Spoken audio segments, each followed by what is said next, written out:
संत परंपराओं में कबीर का सिर अन्यतम स्थान तो है ही, पूरे विश्व में ही संत परंपराओं में वह शीर्ष स्थानीय है। उनका अवतरण मध्यकाल में हुआ था।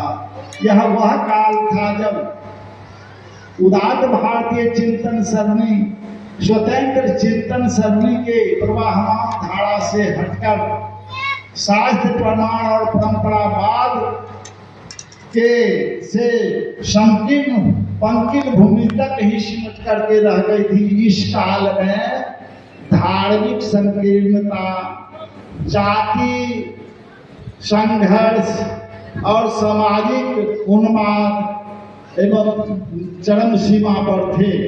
तत्कालीन शासकों के साथ मिलकर पंडित, पुजारी, मुल्ला, मौलवी समान जनता को शोषण, हर तरह से शोषण कर रहे थे। आम जनता की स्थिति दो पाटन के बीच में साबित भयानक जैसी थी। अनिरक्षक ही भक्षक बन रहे थे। मध्य युग के उस संक्रमण काल में अद्भुत प्रतिभा, साहस एवं व्यक्तित्व लेकर के कबीर का अवतरण हुआ। यह जो है इनका मर्मभेदी दृष्टि पाखंड, धार्मिक पाखंडों तथा अंधविश्वासों के कुहासों को चीरते हुए शाश्वत सत्य एवं मानवता को देख देने में पूर्ण रूपेण सक्षम थी।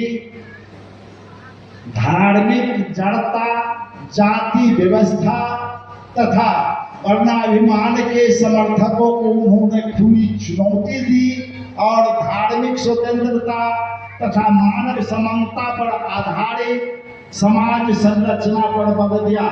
वह किसी भी प्रकार के असत्य एवं पाखंड के साथ समझौता करना वह सीखे ही नहीं थे। इसलिए उन्होंने शास्त्र अनुमोदित, परंपरा पोषित सुखद मार्ग को नहीं अपनाया, अपितु मानवता के उद्धार सत्य के कटीले रास्ते को चुना और उस पर एक चल पड़े।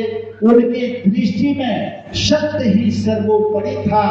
उनका सत्य ही साध्य था और साधन भी। कबीर साहब अपने जीवन प्रीति नहीं लिखे थे।